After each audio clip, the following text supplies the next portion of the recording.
Déjeme decirle que hemos hablado todo el tiempo y usted nos ha estado escuchando sobre el uso del cubrebocas, sobre la distancia sana, sobre el lavado de manos, todo eso. Pero ¿qué cuando ya te dio? O sea, si ya te dio, ¿cómo vas a saber? Muchos por no saber llegan tarde al tratamiento. Muchos porque se les hace así, o sea, les da miedo, no lo dicen. Y otros, ¿por cuántas razones habrá, Rubén? Que no hablan y no dicen y no llegan a tiempo.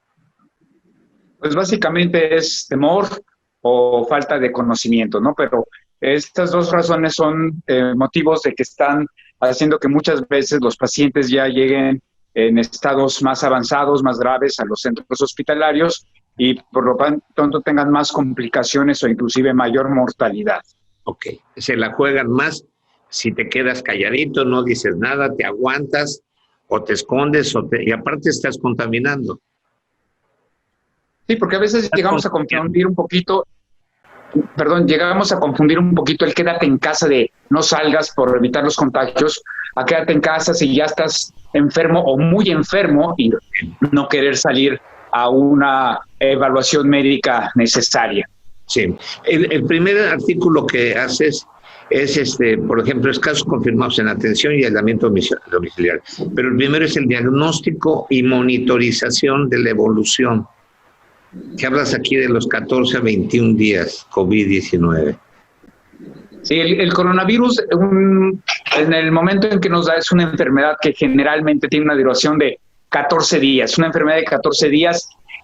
Hay muchísimos pacientes asintomáticos y los pacientes que tienen síntomas, la gran mayoría de ellos van a tener un coronavirus que no va a ser grave, que va a ser manejado de forma ambulatoria en el domicilio y con buenos cuidados y que la gran mayoría de los pacientes van a salir adelante sin necesidad de una hospitalización, pero tenemos que estar muy atentos de cuáles son los que van a ir agravándose.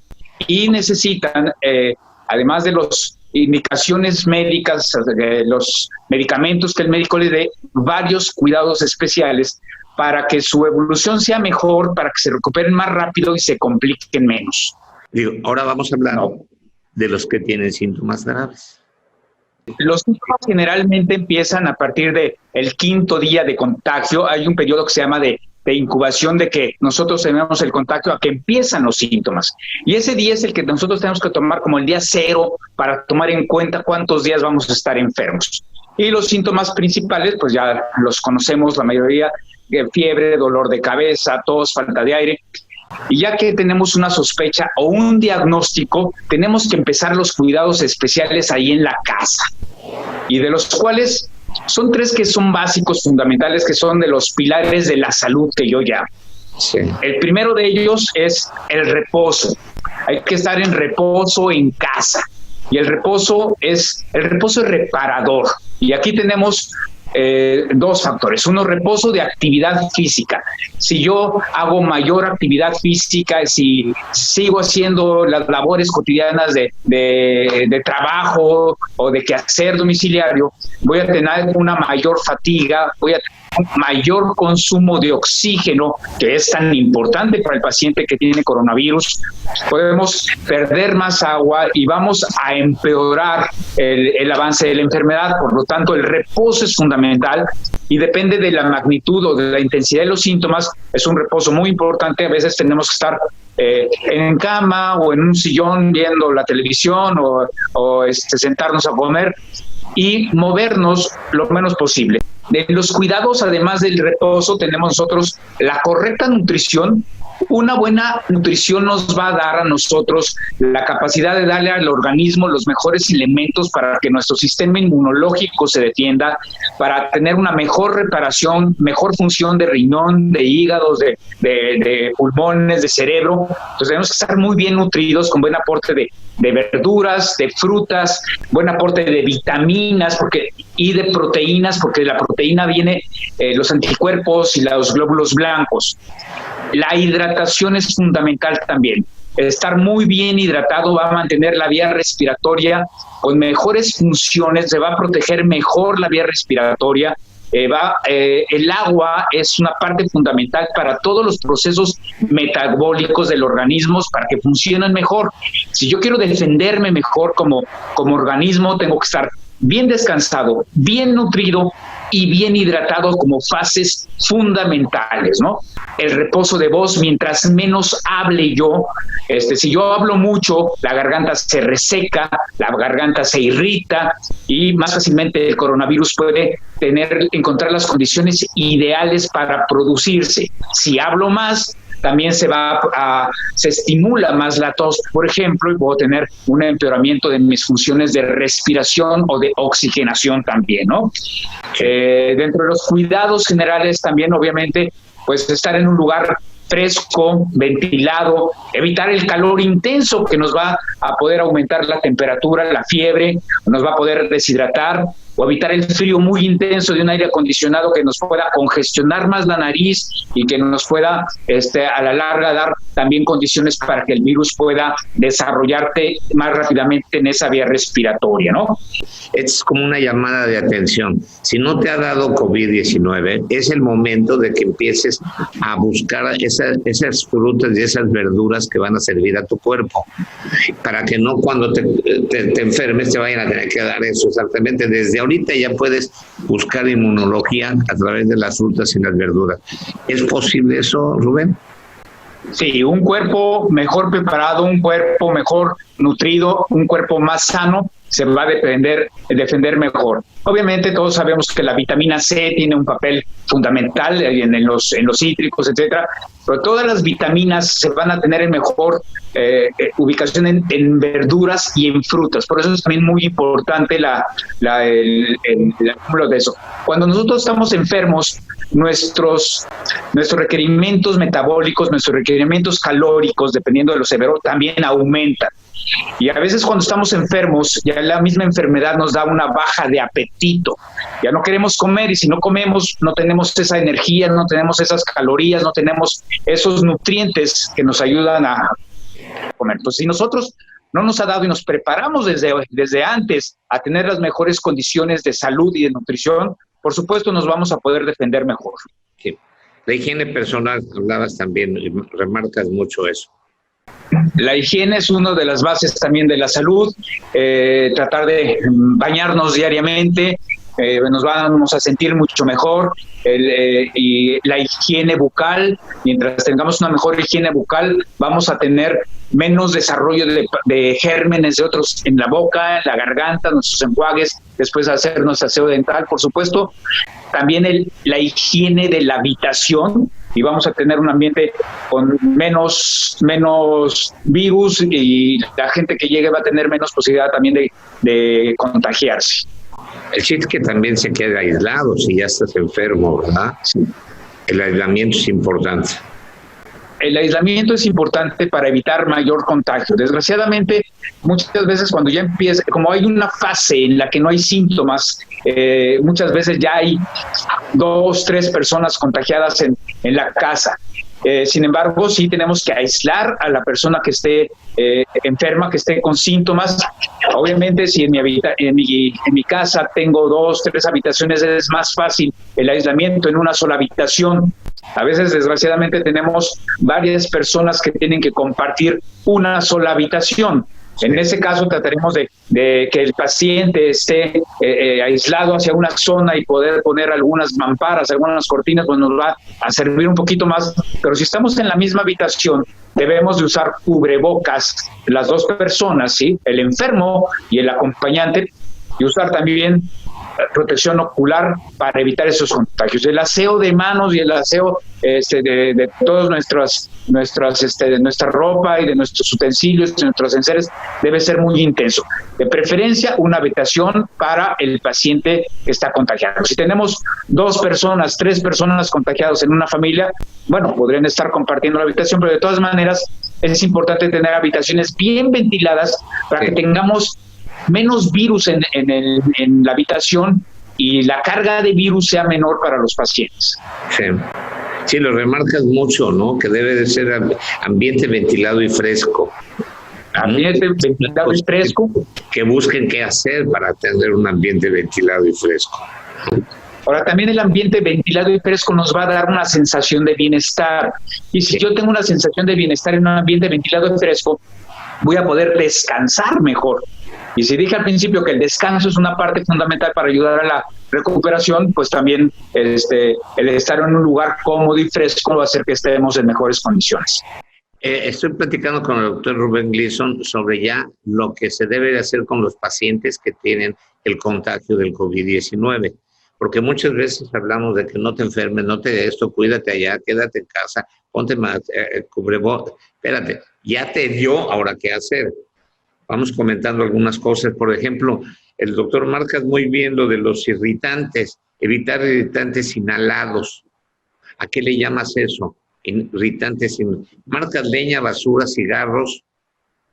Sí, dependiendo de nosotros, si yo ya tengo una vía respiratoria que está comprometida y estamos cocinando con leña, con carbón, o si hay personas que fuman en el hogar, o si tenemos alguna otra exposición a thinner, a solventes, o en algunas ocasiones en el mismo intento de limpiar, usamos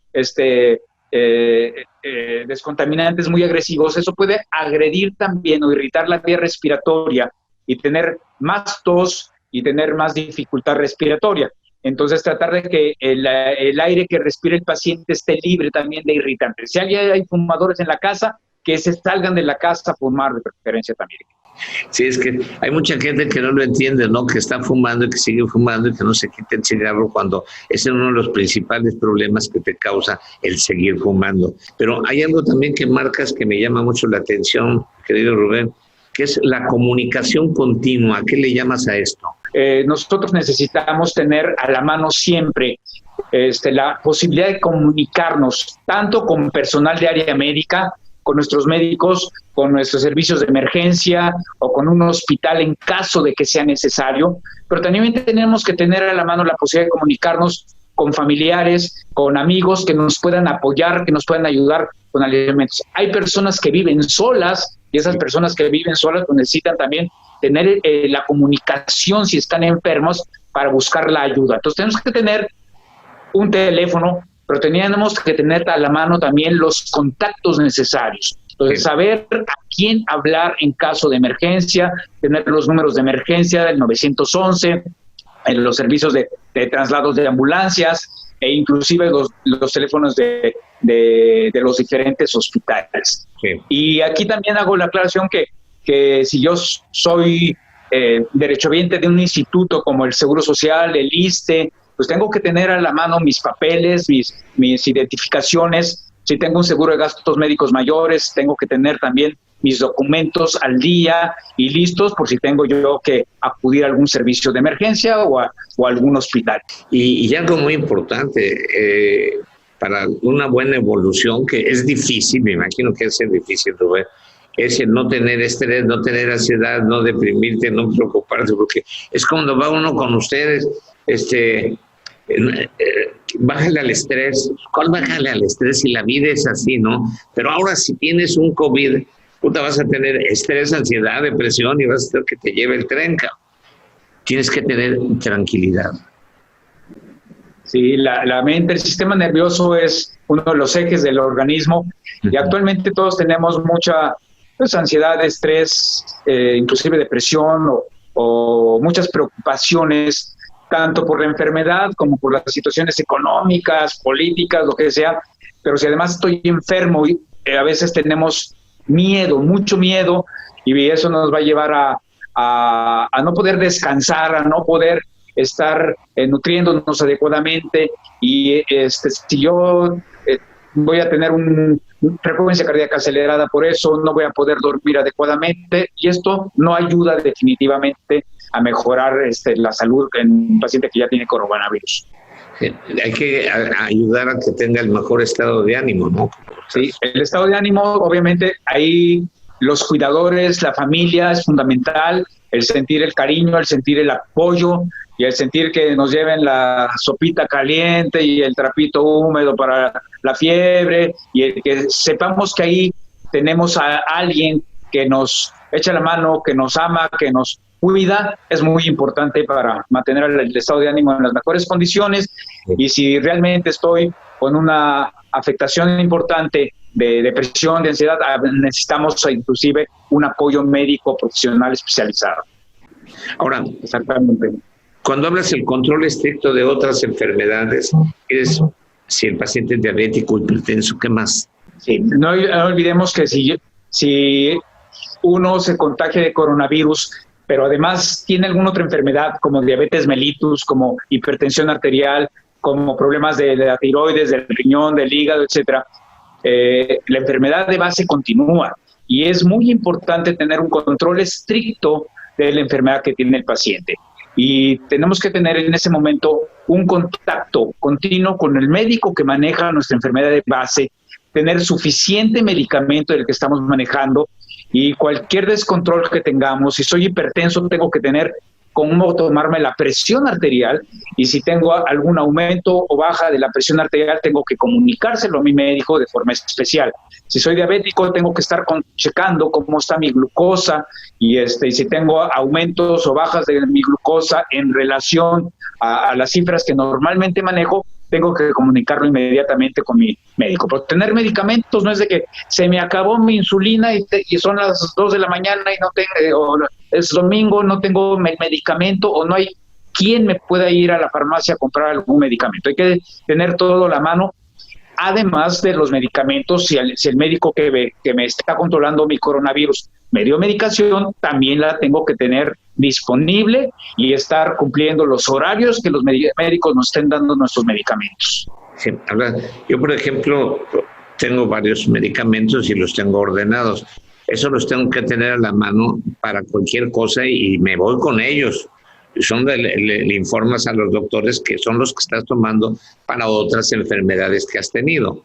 Claro, es una información que es muy importante. Si yo voy a comunicarme con alguien porque tengo coronavirus o voy a ir a un servicio de urgencias, tengo que llevar mis medicamentos y tengo que llevar, pues, qué estoy tomando, porque es información que va a tener en la historia clínica el médico de urgencias, muy importante para poder hacer un diagnóstico adecuado y continuar el tratamiento. No nomás se está tratando el coronavirus, se sigue tratando, aunque esté un paciente muy grave en terapia intensiva, se sigue tratando la diabetes, se sigue tratando la insuficiencia renal, se sigue tratando el problema que tenga el paciente también. Y no se diga si estás embarazada, ¿verdad? Ese es, ahí sí que es importante y mantener el contacto con todo, ¿no? Porque ahorita el temor de ir a una clínica y un hospital es de pensarle muchísimo y es ir a meterte a donde hay más frecuencia de contagio. Y es muy importante. Por supuesto que hay muchas mujeres embarazadas que tienen un riesgo de contagio, sí. De entrada les digo a las pacientes embarazadas, eviten salir a lugares donde hay mucha gente, o el uso más estricto de la protección, del cubrebocas, de las caretas faciales, de los lentes, del uso de gel antibacterial, más estricto en las embarazadas, porque ya está habiendo complicaciones de embarazo a nivel mundial. Actualmente, desgraciadamente, es la primera causa de morbimortalidad en embarazo, ya es coronavirus a nivel mundial. Entonces sí tenemos que estar muy atentos, y si una paciente embarazada tiene sospecha o diagnóstico de coronavirus, debe inmediatamente de comunicarse con su médico ginecobstetra y mantener un control estricto, independientemente de la etapa del embarazo en la que se encuentre. Y el médico ginecobstetra le va a estar dando las indicaciones necesarias junto con el médico que le esté tratando su coronavirus, por supuesto. Al monitorizar los síntomas que son fiebre, tos, garganta, falta de aire, falta de olfato y gusto, diarrea, decaimiento, presión de pecho, dolores musculares, alteraciones de la piel, malestar general, desorientación y cualquier otro síntoma, no crean que los estoy inventando o ya no me los mandó el doctor y los estoy leyendo de un escrito que me interesó mucho compartirlo con ustedes, porque si ustedes son ya las personas que tienen el coronavirus, pues yo creo que hay que hablar de este tema y con alguien que lo sabe hacer. Fiebre normal le pones entre 36.5 y 37.5. Sí. Tenemos nosotros que monitorizar varios signos y varios síntomas. Entonces, hay algunos datos que son de alarma, y los datos de alarma son los que nos tienen que llamar la atención, prender focos rojos de emergencia y cuándo ir a un servicio de emergencia. La temperatura normal del ser humano es entre 36,5, 37,5. Es como un grado de rango de normalidad. Normal. Se llama febrícula o pequeña fiebrecita entre 37,5 y 38, y fiebre más allá de 38. Cuando tenemos cualquier problema gripal, infeccioso, tenemos fiebres de 38 grados. Si tenemos fiebre persistente, fiebre que persiste además del analgésico, o en un paciente que tenía fiebre, luego se quita y luego retoma otra vez la fiebre alta, son síntomas de emergencia. La fiebre, en general, en coronavirus no sube tanto como en algunas otras enfermedades, como el dengue, por ejemplo, pero generalmente si tenemos fiebres más altas de 38,5, persistentes, difícil de control, es un síntoma que debemos nosotros de comunicar inmediatamente a nuestro médico si no la podemos controlar fácilmente. Tenemos síntomas de alarma más importantes y nosotros podemos obtener datos que son muy objetivos y otros son subjetivos. Objetivos es lo que podemos nosotros medir precisamente. Una de ellas, como decíamos, es la temperatura. Yo tengo un termómetro, de cualquier tipo de termómetro, y tengo una medición específica de la temperatura. Pero, por ejemplo, síntomas de dolor de cabeza, pues habrá personas que tengan un umbral del dolor más bajo, otros más alto, y no es objetivo. Pero latidos de corazón, por ejemplo, y la oxigenación de la sangre son dos puntos muy importantes para la monitorización de la severidad del coronavirus. Okay. Para esto podemos nosotros, bueno, hay un aparatito que se llama oxímetro de pulso, que es como este que tengo aquí, en el cual fácilmente se introduce el dedito y automáticamente este aparatito en cuestión de segundos nos va a dar la medición de la saturación de oxígeno que tengamos. En este caso, bueno, nos dice ahí lo que tenemos de saturación de oxígeno y frecuencia cardíaca. Entonces, la frecuencia cardíaca normal en reposo del ser humano adulto es alrededor entre 60 a 80 latidos por minuto. Sí. Cuando tenemos un poquito de fiebre o por la misma enfermedad, podemos llegar hasta 90 latidos por minuto. Tenemos señales de alarma. Si mi frecuencia cardíaca es más allá de 110, 115 latidos por minuto, pues obviamente ya el paciente está en un estado más grave. Si tenemos más de 120 latidos por minuto o menos de 45 latidos por minuto, el paciente se está poniendo muy mal. Entonces, esos son datos de emergencia que tenemos que decir. Tiene mi paciente 38,5, 39 grados de temperatura, 120 latidos por minuto, ya está un poquito más delicado. La oxigenación de la sangre o la oximetría a nivel del mar aquí en Quintana Roo, pues debemos tener una saturación de oxígeno normal, por así decirlo, de 97 a 99%. Pero una oxigenación de 95 y 96 es bastante buena. Entonces, la oxigenación de la sangre, cuando empieza a bajar ya más allá de 94, 93, ya son señales de alarma. El paciente no está siendo capaz de oxigenar adecuadamente y tenemos que tomar el teléfono y avisar a nuestro médico: estoy teniendo una oxigenación de 92, de 91. Cuando baja más del 90%, ya son datos de que necesitamos ir a un servicio de urgencias a atenderlos, ¿no?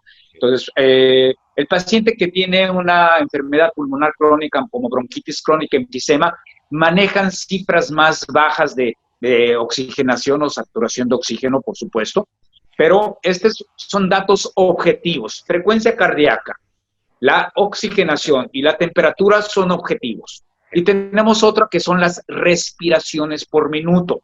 Entonces, nosotros, es muy difícil que yo solo me cheque cuántas respiraciones por minuto tengo, porque al serlo consciente voy a manipular mi respiración. Pero si yo estoy cuidando a un enfermo, puedo ver en un minuto con un reloj cuántas veces respira. Las respiraciones normales del ser humano adulto en reposo, entre 12 y 18 respiraciones por minuto. Ok. Pues si el paciente está respirando muy rápido, significa que está teniendo una dificultad, una insuficiencia de su respiración. Los señales de alarma, si mi paciente tiene más de 28, 30 respiraciones por minuto, que está respirando muy rápido, a veces superficial, son señales de emergencia. Y ahí tenemos que nosotros acudir a un servicio médico y es otro de los puntos objetivos. Y si tengo también un aparatito para medir presión, es otro de los datos objetivos. Si tengo la presión muy alta o muy baja, también necesitamos una atención de más emergencia. La presión alta que estamos hablando de arriba de 150, 160. La presión arterial normal promedio por un adulto joven es 120-80 y se considera hipertensión de 140-90 para arriba. Ahora es muy diferente tener un paciente hipertenso. Si yo ya soy un paciente que ya sé qué cifras de presión arterial manejo, pues obviamente los rangos se van elevando, es peor, ¿no? Generalmente, cuando nosotros tenemos arriba de 170, 180 por la presión sistólica, pues hay que avisar al médico.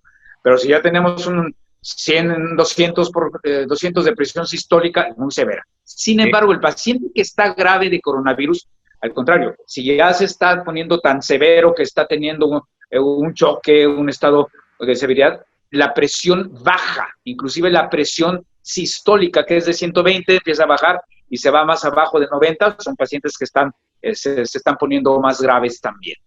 Pero es el conjunto de cosas muchas veces. Sí. Casi siempre va la oxigenación con la frecuencia cardíaca, con la temperatura y al mismo tiempo los otros síntomas que no podemos medir. Por ejemplo, el síntoma falta de aire. El síntoma falta de aire, que nosotros le llamamos disnea, sí. Depende de qué. Si yo me subo 4 pisos caminando rápido, pues todos vamos a llegar con falta de aire. Pero si yo tengo una falta de aire simplemente porque me paré al baño o me senté, ya es un paciente que tiene una falta de aire muy importante. Y si el paciente tiene falta de aire sin hacer esfuerzo, está acostado y no puede respirar, eso es muy severo, es una señal de emergencia. La falta de aire en reposo, con una respiración rápida, agitada, es una señal de que el paciente está en muy malas condiciones. Y mucha gente dice, no huelo y no me sabe a nada la comida, ni huelo nada. Perdí el olfato y perdí el sabor.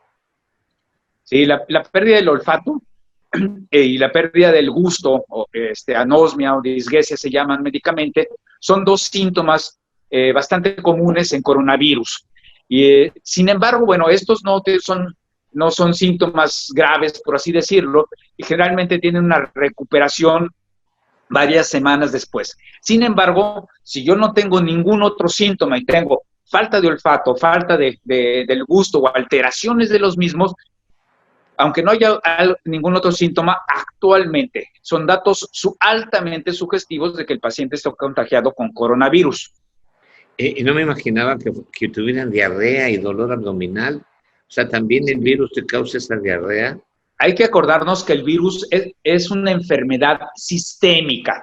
El virus está en todo el organismo. Okay. Aunque sus principales órganos de blanco, por así decirlo, de ataque, es la vía respiratoria superior, nariz, garganta, por eso es donde se detectan las pruebas diagnósticas más fácilmente, y el área pulmonar es la que pone más en riesgo la vida del paciente, junto con lo que se llama ya tormenta de citocinas, que se toma este tema de otro momento. Pero el virus puede estar afectando piel y tener varias manifestaciones dermatológicas en la vía digestiva, y podemos tener nosotros como uno de los síntomas más importantes diarrea. Hay que tener cuidado porque si mi paciente tiene muchas diarreas se puede deshidratar, y si se deshidrata se complica más el cuadro de coronavirus. Es una tras otra, ¿verdad? Tienes que estar al pendiente de todo lo que está sucediendo, y uno como familiar, más bien dicho, muchos se sienten así y no acuden al doctor. Bueno, y el dolor de cabeza creo que es lo primero que les da a todo el mundo, ¿no? El dolor de cabeza es un síntoma frecuente y es un síntoma también muy subjetivo, porque hay quien lo magnifica mucho y hay quien no tanto. Pero un dolor de cabeza que es intenso, que es persistente o que empeora y que se puede asociar con un poco de confusión, con malestar general, con postración. Ese es un síntoma que es muy importante. Un dolor de cabeza que se asocia a eso necesita una valoración médica pronta, ¿no? No hay que olvidar también que este virus también puede atacar el cerebro, inclusive, ¿no? Hay pacientes que llegan a tener crisis convulsivas, algunas otras manifestaciones a nivel del sistema nervioso central, así como decíamos que puede atacar otros órganos también. Tengo un amigo que hasta alucinó con eso, yo creo que hay cosas muy interesantes, mi querido Sergio González, que ya escribió. Bueno, el dolor o la presión de tórax es frecuente también, es un síntoma de los más importantes. Sí, el coronavirus afecta el área pulmonar y cuando vemos nosotros las radiografías de tórax o cuando vemos las tomografías computarizadas, entonces, es impresionante cómo se ven las manchas, cómo están en todo el pulmón. A veces hay pacientes inclusive asintomáticos y que las tomografías están llenas de estas manchas que llaman en vidrio despulido. Sí, está afectado. Y obviamente esa presión de tórax es uno de los síntomas que tiene el paciente. Si esa presión de tórax es importante, si esta presión de tórax está asociada con mucha falta de aire, está asociada con los síntomas que hemos estado diciendo o con una oxigenación baja, es situación de emergencia que hay que ir al hospital. Los pacientes que se complican no se van a complicar en los primeros días de los síntomas. El paciente empieza con síntomas y generalmente los primeros 5 o 7 días no son tan severos. Las complicaciones en general empiezan a partir del 7º día de los síntomas.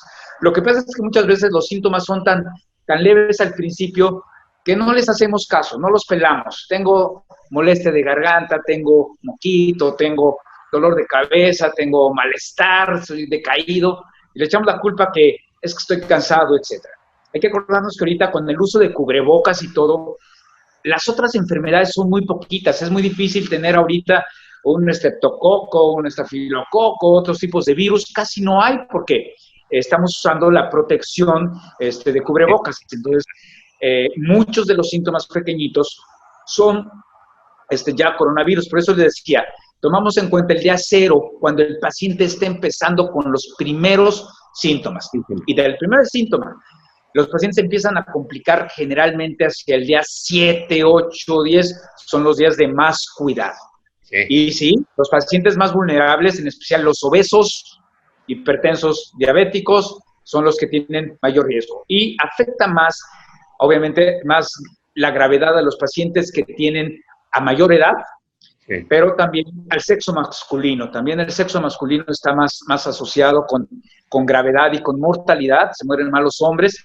Y también se ha visto que grupo sanguíneo A, por ejemplo, es un poquito más vulnerable. ¿Sí? Sí, es más frecuente, un poquito más frecuente. ¿Y el O negativo qué tal es? Sí. ¿Mande? El O negativo. A cualquiera puede afectar, pero estadísticamente un poquito más frecuente en grupo de sangre A positivo. Provoca decaimiento muy severo, ya como que te truena. Pero ahorita, como estoy hablando con el doctor Rubén Gleason, quiero recalcarle al auditorio, por si nos sintonizaron después, estamos hablando de los que ya tienen síntomas. Y me estabas hablando del primer síntoma al primer día, y tienes 7 para poder avanzar esto. Si no nos corregimos, y si no nos damos cuenta del 1 al 7, y vamos y nos ponemos en manos de médicos, puede ser más peligroso. Ese es en el momento en donde debemos de acudir al médico, no quedarnos callados. Sí, vamos a comunicarnos con nuestros médicos yo les diría desde el primer síntoma. No tenemos quizás que ir a consulta, pero sí estar en contacto con el médico y el médico le va a decir, hazte una prueba de coronavirus. No, la PCR, que es la prueba que se toma dentro de la nariz, va a estar positiva muchos días. Entonces no me importa a mí correr a hacer la PCR inmediatamente. Tenemos tiempo para hacerla. Pero sí es muy importante reconocer a los pacientes que tienen más riesgo y reconocer a los pacientes que se empiezan a complicar. Por eso hemos mencionado qué factores son factores de emergencia, porque ahí necesitamos nosotros acudir a un servicio de atención médica especializada para verificar. Y a lo mejor fue una falsa alarma, pero chequé y el médico me checó y dijo, no te preocupes, sigues en tratamiento en tu casa.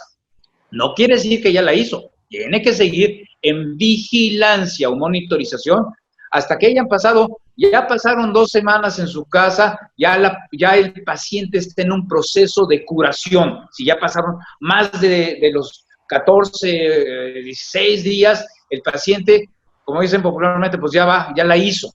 ¿Sí? Si no se empezó a complicar antes de ese tiempo. El decaimiento, todo eso que habla severo y toda la confusión, desorientación que puede causar, es la misma que te causa. Nos tenemos que sobreponer a eso o nos tienen que estar los que nos están cuidando, darse cuenta de que nos está sucediendo todo eso. Bueno, el decaimiento es otro de los síntomas que podemos tener. Y puedo estar medio decaído, como cuando tengo una gripa, un catarro, pero el decaimiento, muy importante, cuando el paciente ya no quiere levantarse de la cama, cuando el paciente ya no quiere ni comer, cuando el paciente se siente una piltrafa, hecho un trapo, no se quiere parar, es un decaimiento que llama mucho la atención y ese paciente se está poniendo muy malito y amerita una atención médica. Y le llamamos postración, cuando el paciente ya está ahí tirado prácticamente. No tiene que estar en su casa, ese paciente tiene que estar en el hospital, definitivamente. Si el decaimiento es muy severo, hay que ir a una evaluación médica pronta. Y si tiene desorientación, peor tantito. El paciente, aunque tenga fiebre, el paciente, aunque esté enfermo, en todo momento tiene que estar orientado, tiene que saber quién es, qué día es, en dónde está, y obviamente su lenguaje tiene que ser coherente. Si el paciente, su lenguaje no es coherente, no sabe ni qué onda, está desorientado, es un signo de alarma. Cuando hay palidez en la boca, los labios, los dedos azules, ¿qué está sucediendo? También hay que acordar, la coloración de la piel de nosotros va a depender de varios factores, ¿no? Y la correcta irrigación o llegada de sangre a la piel. Si yo tengo una piel pálida, nos está diciendo o que el paciente tiene una anemia o que no está circulando bien la sangre y son datos de alarma. Inclusive si yo tengo un poquito de fiebre, vamos a ver que nos ponemos rojitos, tenemos rubor. Entonces yo tengo fiebre, estoy rubor, pero si mi paciente está pálido, cenizo, ese paciente está teniendo una baja de circulación, está teniendo una baja de oxigenación, se está poniendo grave. Y si el paciente tiene lo que nosotros llamamos cianosis, que es el que tiene los labios azules o los dedos azules, está grave el paciente, no está oxigenando. Hay que llevarlo directamente al servicio de emergencia. Entonces, la coloración de la piel sí nos ayuda a nosotros para detectar. Si tengo un paciente pálido con color así, cenizo o con los azul los labios, a emergencias inmediatamente hay que llevar. Una valoración médica profesional a tiempo salva la vida. Es importante. Bueno, también obviamente llegar al hospital sin llegar muy grave, eso es muy importante. Por eso si yo veo que las cosas no van caminando adecuadamente, ir al hospital. El paciente los mejores niveles de sobrevida en los pacientes de coronavirus en los diferentes países en el mundo se ven cuando el paciente no llega tan grave, no llega tan mal. Está sucediendo que muchos pacientes mueren en su casa, mueren en el traslado en ambulancia o en el coche, o mueren en los primeros días de su hospitalización porque ya llegaron en muy malas condiciones. Por eso terminas poniendo, cuídate, cuida a tu paciente, cuida a tu familia, cuida a tus amigos y cuida a tu sociedad. Ese programa vale la pena que usted lo vea, de veras, que se lo grabe y lo analice porque ahora sí que nos están explicando, nos están llevando de la mano qué es lo que podemos tener, cómo podemos solucionarlo, qué remedios hay, qué alternativas tenemos y yo creo que podemos salvar muchísimas vidas si ponemos atención y nos concentramos en lo que el doctor Rubén Gleason nos acaba de platicar. Te lo agradezco, Rubén, porque siempre tienes ese... Nada más decirles que en la Cruz Roja aquí de Quintana Roo se acaba de de echar a andar un call center de atención a la población general, para que si tenemos dudas, un profesional al otro lado del teléfono les va a estar sugiriendo cuándo ir a una atención médica, les va a estar resolviendo dudas. Les puedo dar el teléfono. Los teléfonos del call center es el 998-881-3841 y el otro teléfono es el 998-414-3623. El horario de atención de este call center es de lunes a domingo, de 9 de la mañana a 9 de la noche. Entonces, no se queden con las dudas, con cómo está mi paciente. Si tengo duda y no puedo salir o no quiero salir en ese momento, tomo el teléfono, marco al call center. Ellos tienen una metodología con ciertas preguntas específicas, más o menos de lo que estuvimos platicando, cómo es su tos, cómo se siente, cómo es la falta de aire, cómo es su dolor de cabeza, y ellos van haciendo una evaluación y van diciendo, caray, este paciente amerita un traslado, y pueden ahí mismo a la Cruz Roja llevar al paciente al hospital que necesite, o puede decirle, no se preocupen, esto está así, esto es, o vaya a un consultorio que le den una revisada, etcétera. Ahí mismo en la Cruz Roja tenemos también consulta médica especializada, con todo el equipo de protección y con todo el conocimiento especial para poder orientar a la gente hacia dónde ir, en qué momento ir, y decirles cuáles, no nada más los medicamentos, sino los cuidados que debemos de tener. Lo que hemos platicado, pero ya en una consulta externa. Te agradezco infinitamente, Rubén, porque aparte de que eres un doctor muy preocupado por todo lo que está pasando, estás muy activo, estás proactivo, te preocupas por esto, escribes, estás participando en Cruz Roja, y tu manera de explicar es muy, muy clara, entendible para todos, y yo creo que es un gran mensaje el que hoy escuchamos, el cómo es el manejo del paciente que tiene COVID-19. Pongamos atención, concentrémonos, amigos, de veras, concentrémonos, pongamos mucha atención. El virus está afuera, el virus está en la calle, o posiblemente ya está en su casa, y eso es lo más peligroso. Entonces tengan muchísimo cuidado. Más vale estar enterado que entubado. Más vale estar enterado que entubado. Exactamente. Un abrazo para tu familia y agradecimiento de siempre.